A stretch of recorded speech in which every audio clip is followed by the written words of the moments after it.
Bien, vamos a saludar con el economista Diego Borja, candidato o precandidato a la vicepresidencia de la República por la Revolución Ciudadana. Economista, buen día, gracias por aceptar conversar con nosotros. Sabemos que hoy ha tenido una agenda o tiene una agenda muy apretada. Así es, gracias por la invitación, ¿no? Con mucho gusto estar en este programa, encantado de conversar con usted. Economista, desde el día sábado acá su vida cambió, yo me imagino, por toda la intensidad que vemos en las redes sociales, tendencia creo que varias veces durante estas últimas 48 horas. ¿Cómo toma usted esta nueva etapa de la política? Bueno, es guerra avisada, ¿no? Yo he estado ya en estas lides, no es lo mismo hacerse cargo de una candidatura vicepresidencial que de un ministerio, pero las exigencias son muy parecidas. El momento en el cual usted entra nuevamente en la acción política pierde algo que solo se da cuenta uno cuando ya está dentro, que es el anonimato. Usted está ya en una vitrina. Y esa vitrina en este momento en el Ecuador no es una vitrina cualquiera, incluso es una vitrina peligrosa por la deriva que ha tomado lastimosamente nuestro país en los temas de inseguridad. Entonces, eso ya de suyo genera una situación distinta al ser un ciudadano común y corriente, ¿no? Entonces, ha sido una vorágine, ¿no? Que a veces estas vorágines son los costos cuando uno quiere servir. Lo que a mí me motiva es servir a mi país, como lo he hecho ya en otros momentos, y en este momento de este nuevo llamado estoy dispuesto a esta acción cívica, a esta acción personal de desprendimiento, de salir de una zona de confort. Debo decirle con claridad, porque es entrar en una vorágine, que es lo que ha sucedido en estas últimas 48 horas que parecen mucho más. Ahora sí a mojarse el poncho, como dicen. Economista, ¿qué hay que hacer con este país? Así como Hemos está. hablado tantas veces en los últimos años, ¿no? Y cada vez es para peor. O sea, es realmente trágico que tengamos que todo el tiempo estar haciendo diagnósticos de la gravedad en la que estamos viviendo, en todos los sentidos. Es una situación económica terrible, es una situación social peor todavía, una situación de inseguridad, ya no hay palabras para describirlo. Entonces, es un conjunto de elementos que tiene el Ecuador que hacen pensar que es el peor momento de la historia. No recuerdo yo otro momento anterior tan grave en todos los ámbitos, porque además ha sido un continuo, es como que Moreno empezó la debacle, Lasso la continuó y ahora Noboa lo que hace es profundizarla.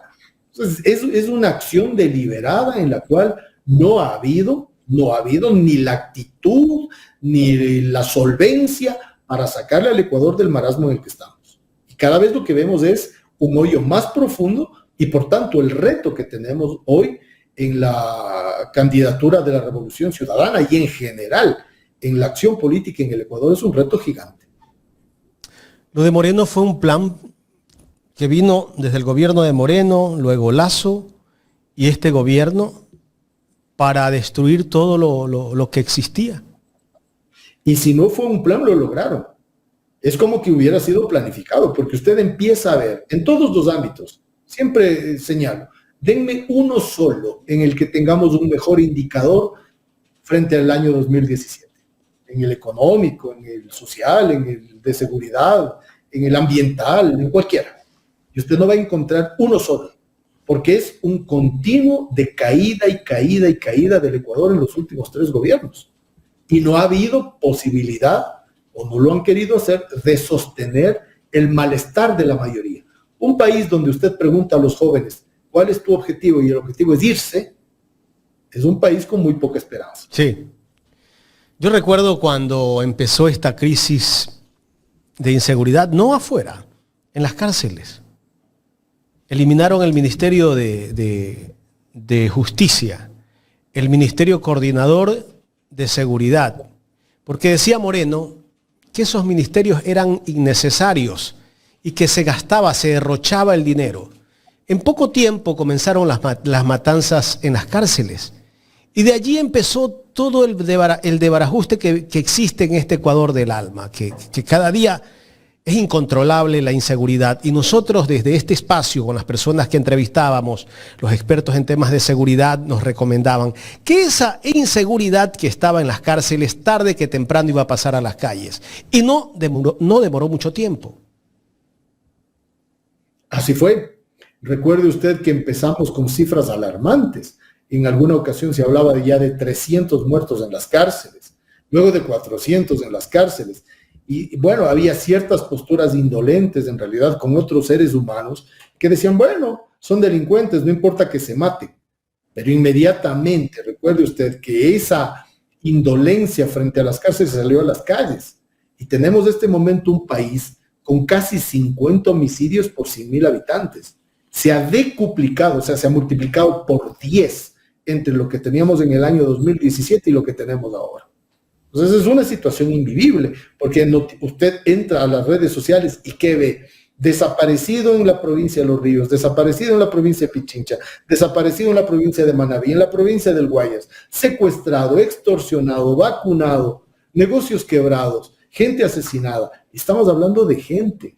No estamos hablando de cifras. Hay una ministra indolente de este gobierno que dice, bueno, han disminuido en 10%, ya nos estamos matando 10% menos. Como que fueran números fríos. Son familias, son personas, son hermanos, son hijos, son padres, son cónyuges, son personas.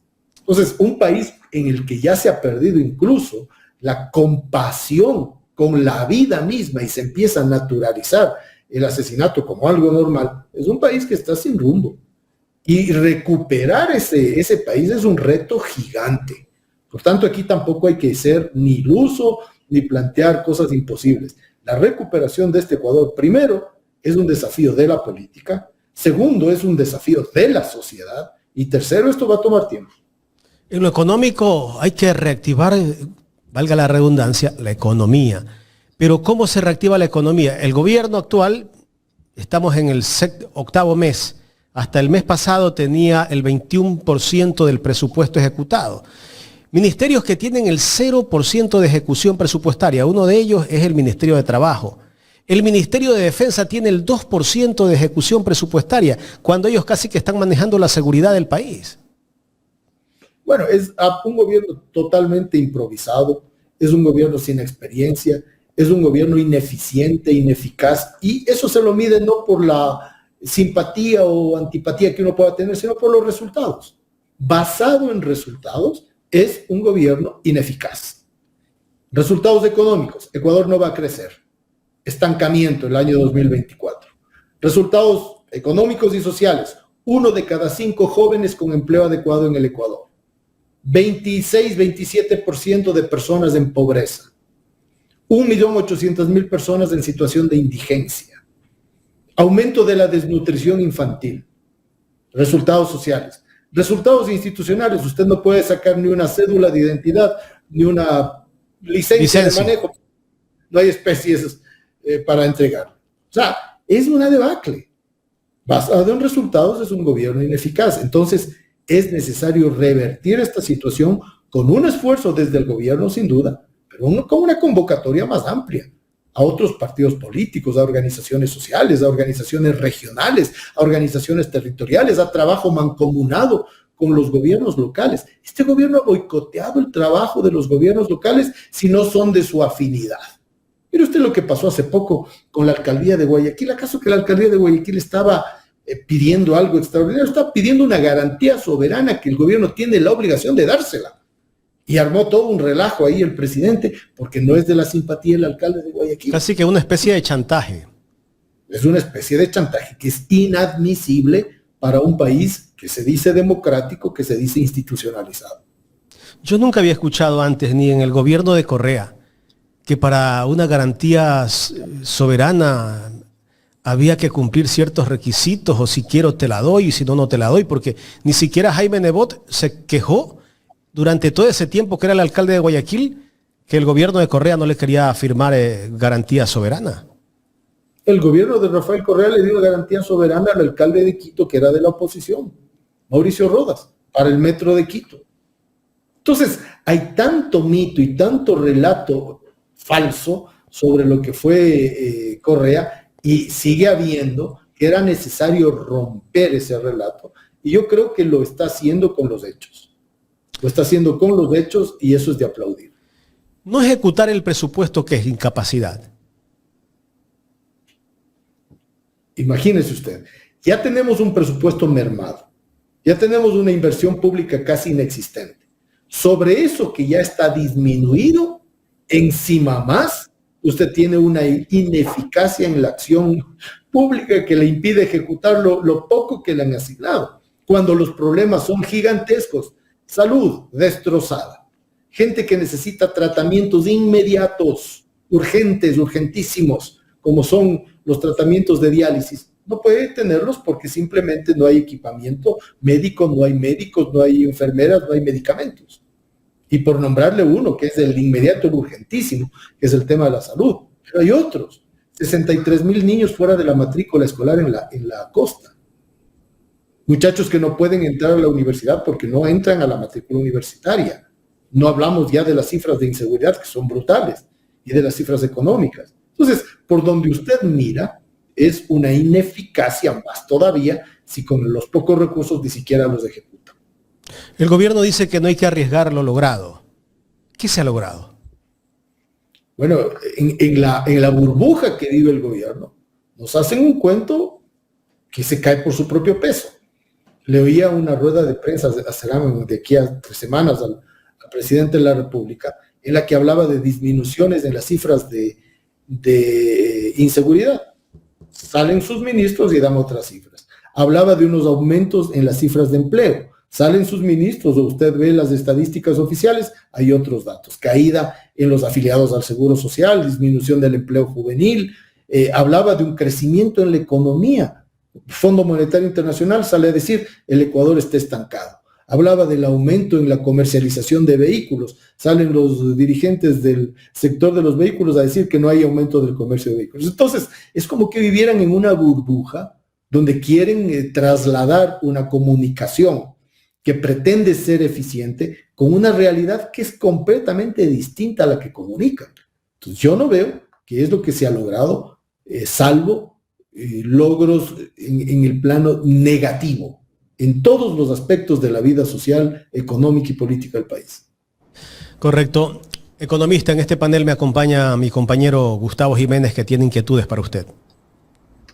Gracias, Jaime. Economista Diego Borja, permítame felicitarlo por la designación y la gran responsabilidad que usted ha asumido en estas próximas elecciones como candidato a la vicepresidencia. Entonces parto con la primera pregunta, que tiene que ver precisamente con esa postulación. ¿Es usted el candidato de la Unión de las Izquierdas? No, ahí no nos equivoquemos. Yo he tenido diálogos con partidos del centro izquierda, he dicho concretamente con el centro democrático, con la izquierda democrática concretamente, pero no es que mi candidatura surge como una candidatura de unidad de esos sectores, no. Ellos siguen discutiendo sus propios candidatos, sus propias agendas, no es así. Ok. Economista, se habla de una constituyente necesaria para poder recobrar este país tan manoseado por todos los sectores políticos y los poderes hegemónicos y los poderes fácticos que de alguna manera pues están destruyendo la institucionalidad del Ecuador.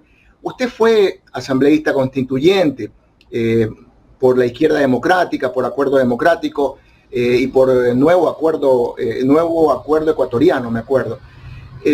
Ya tuvo esa experiencia. ¿Usted cree que es viable de ganar la revolución ciudadana o un nuevo gobierno que se dé una asamblea lo más pronto posible?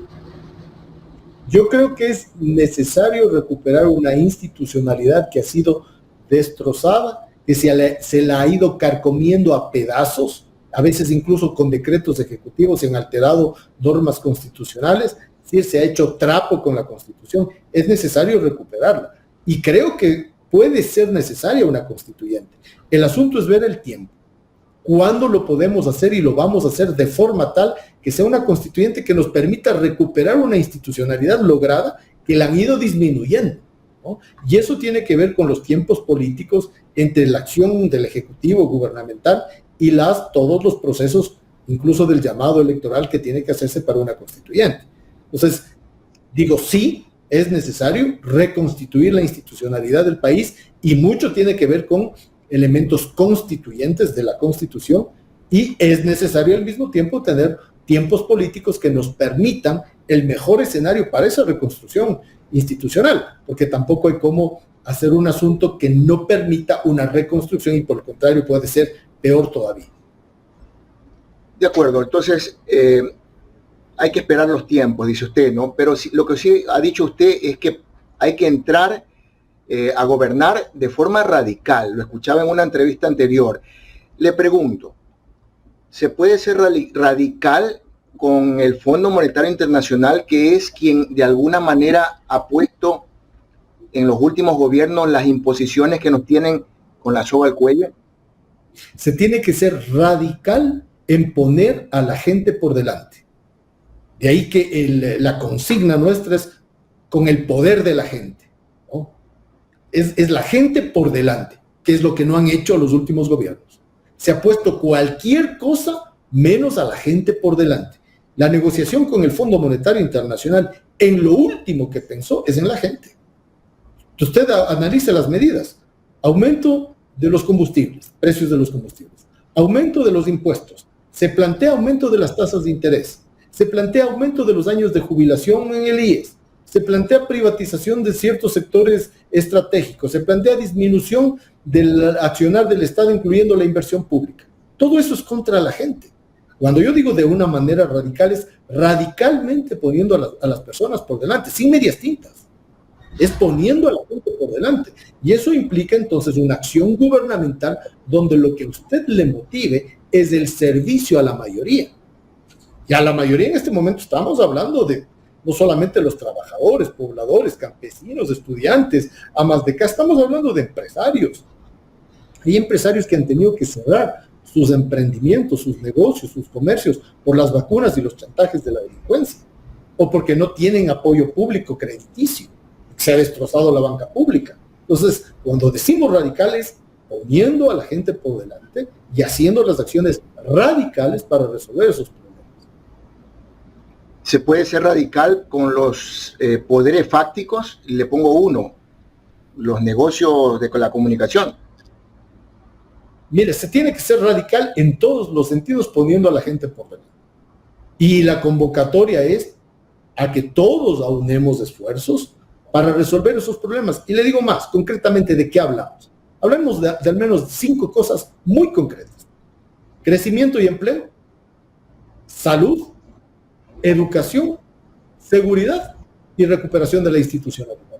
Son cosas tan concretas, tan inmediatas, tan necesarias, que usted podría convocar a una amplísima alianza en la que seguramente gente que se ha ubicado en la derecha ideológica, en la izquierda ideológica, va a estar de acuerdo en el momento de resolver estos problemas concretísimos que demanda la mayoría de la gente en el Ecuador. Y en esa unidad de izquierdas, su trabajo es importante, porque usted es un hombre muy reconocido, precisamente por los sectores políticos. ¿De qué manera usted cree que pueda aportar para que se dé un acuerdo de unidad de izquierdas? Bueno, yo he venido haciendo mi trabajo, que es el trabajo de plantear incluso algo que en algún momento sonaba herejías, ¿no? Plantear la unidad de sectores que se han visto totalmente distintos. Le pongo un ejemplo, Izquierda Democrática con la Revolución Ciudadana. Sonaba herejía, ¿cómo? Imposible pensar una cosa así. ¿Por qué? ¿Por qué es herejía? Cuando un país está virtualmente quemando, como se quema este país, con muertos y heridos de por medio, ¿por qué no nos vamos a poner de acuerdo fuerzas que podríamos haber tenido discrepancias en el pasado? ¿Por qué? Mire usted el ejemplo de Francia. Mélenchon y Hollande, 2 líderes políticos de fuerzas que estaban en su momento muy opuestas, muy contradictorias, muy enfrentadas incluso, se ponen de acuerdo y ganan las elecciones. Es como que el llamado a reconstruir esta patria tan golpeada debe poner otras cosas en segundo plano. Usted ha tenido discrepancias en el pasado, resuélvelas. Usted ha tenido diferencias en el pasado, olvídalas. Hay otras cosas más importantes ahora que nos deberían concitar a una unidad mayor. Y si es que las élites de los partidos no lo quieren hacer, hay que buscar esa unidad abajo, en la ciudadanía, en los votantes, en las bases.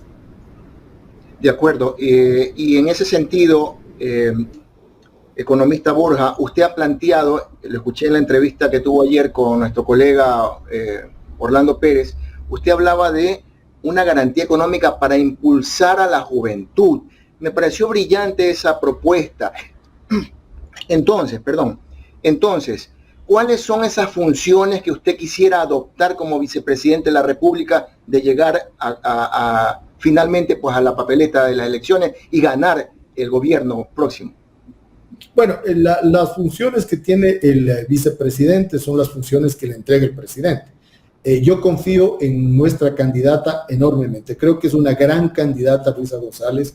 Es una mujer que tiene un don de cercanía con las personas, empática, genera emocionalidad, es de enorme confianza de la militancia de la Revolución Ciudadana, que es algo muy importante. La Revolución Ciudadana es un partido grande, organizado, con una militancia muy potente, y es necesario una líder de este proceso como ella. De forma tal que yo estoy a la disposición de lo que ella cree que yo puedo ayudar. Yo haré mi trabajo. Mi trabajo en este momento es lograr concitar la mayor cantidad de ampliación posible para lograr la victoria de este proyecto, que no solo ya es de la Revolución Ciudadana, que es un proyecto cada vez más del país. Porque la reconstrucción de este país no puede ser tarea solo de un partido político. Es tarea de un partido y es tarea de una sociedad. Entonces, cuando planteamos esta reconstrucción, estamos planteando una agenda nacional, una agenda que incluya a distintos territorios, a distintos sectores sociales, a distintos sectores productivos. Es una agenda del país la que está representando este momento el binomio. Mi tarea será lograr la máxima ampliación posible. Y el momento de los momentos, bueno, estaré a disposición de lo que la presidenta señala. De acuerdo, pero la siguiente pregunta, antes de darle paso al director, tiene que ver precisamente con esto, ¿no? De seguir el lineamiento, seguir un poco la hoja de ruta.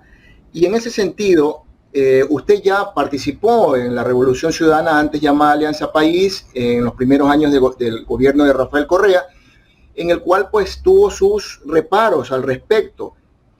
Ahora usted ha manifestado porque la relación de amistad con Rafael Correa, que es la máxima autoridad de la Revolución Ciudadana y del liderazgo de esta unión de las izquierdas, que finalmente va a llevar al poder, también tendría su puesta en escena dentro del gobierno que venga.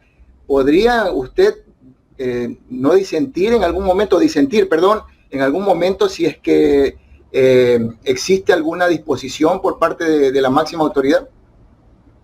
Mira, o sea, disentir no es malo.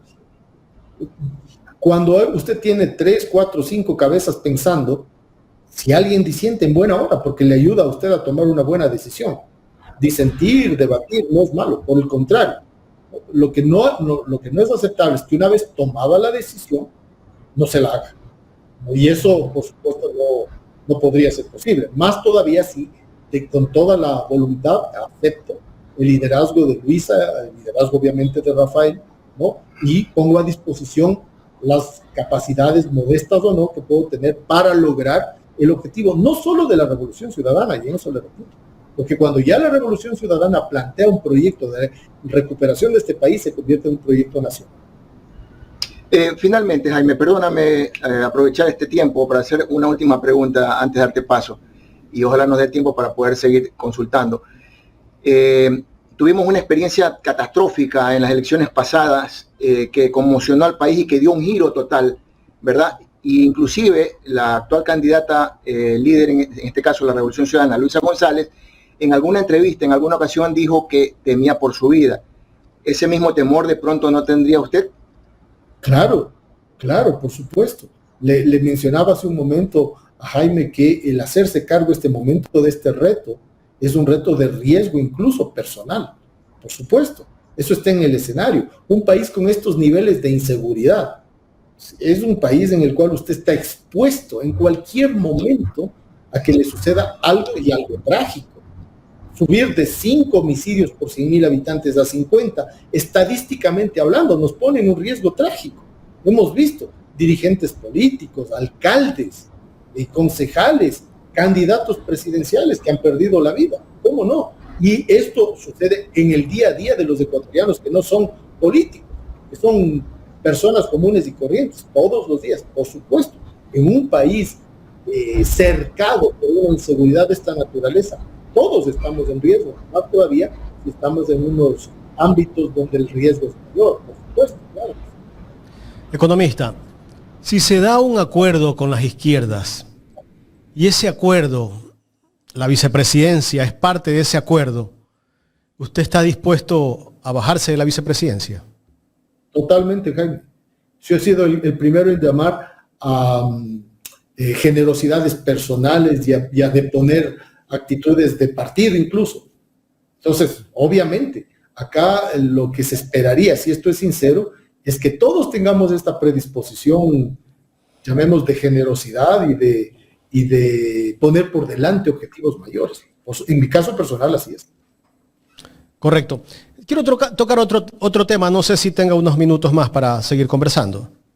A ver, Adelante. El tema de lo que está pasando con el Ministerio de Energía y Minas, el caso de Petroecuador, que los campos que produce Petroecuador están buscando concesionarlos o entregarlos a las transnacionales, sabiendo que a Petroecuador le cuesta producir un barril de petróleo $17.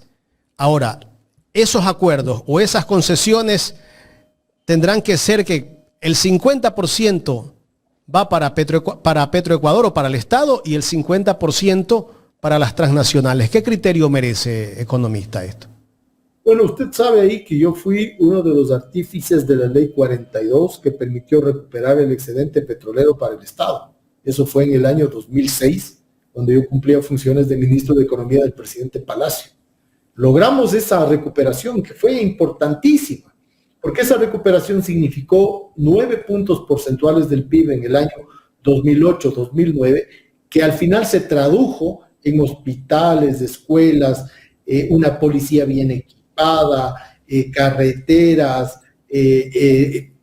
planta eléctrica, hidroeléctrica y termoeléctrica sirviendo, etcétera. Entonces, se recuperó eso para beneficio de la gente. A eso me refería yo. Pusimos la inversión pública para beneficio de las personas. Ya se lo logró. Hoy, quien ha denunciado esto, fíjese usted que es el asesinado candidato presidencial Fernando Villavicencio. Dice, hay 21 contratos lesivos para el Estado. Si el petróleo, que es de los ecuatorianos por constitución, no nos está sirviendo, estamos violando la constitución y estamos violando un principio básico, que es que nuestro recurso beneficie para salir de este marasmo en el que estamos. Entonces, tiene caída de la producción petrolera, tiene contratos lesivos, tiene una capacidad de refinación cada vez menor y por tanto el gran negocio de la importación de combustible. ¿Y por qué? Devolverlo. ¿No le invierten a Petroecuador? Se le quita la inversión a Petroecuador, se le quita la inversión a la refinería, se hacen contratos lesivos donde incluso hay contratistas que no han cumplido con la traída de inversión. Ojo con eso, porque los contratos implican, ok, llegamos a un acuerdo de repartición de nuestro recurso, pero ustedes tienen que poner la inversión, y hay algunos que no han cumplido. Y nadie dice absolutamente nada. Son 3 gobiernos en los que no dicen absolutamente nada. Acuérdese usted que Lazo nos ofreció llegar la producción a 1 millón de barriles diarios. Ha habido días en los que estamos en 240,000 barriles diarios. Imagínese usted. En estas condiciones, obviamente no hay recursos y luego dicen, el Ecuador no tiene plata. Claro, no tiene plata porque no hacen las acciones que deben hacer.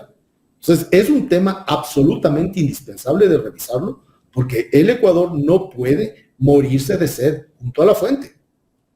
Y el sector petrolero es un sector importante para el país.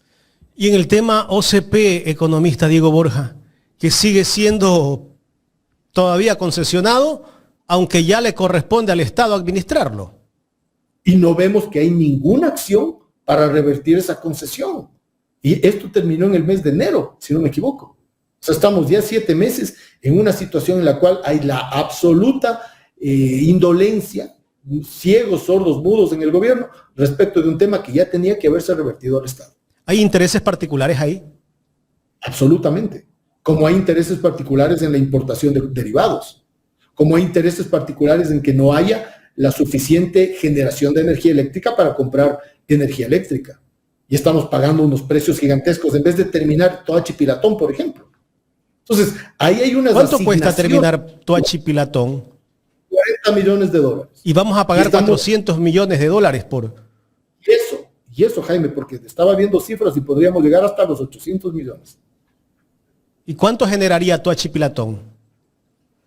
No tengo el dato exacto de cuánto generaría, pero definitivamente sería un alivio en estas condiciones en las cuales nos falta capacidad de generación eléctrica. Y Toachi-Pilatón debió ser terminado en el gobierno de Moreno, si no me equivoco. Así es, y lo han venido postergando y postergando hasta mantener esta situación, gran negocio para cierta gente de comprar energía eléctrica. Economista Diego Borja, quiero agradecerle por su tiempo para conversar con nosotros en esta mañana, aquí en Ecuador en Directo. Gustavo, no sé si tengas alguna inquietud. No, respetando el tiempo del economista, muchísimas gracias por su participación. Gracias a ustedes, con mucho gusto. Hasta la próxima.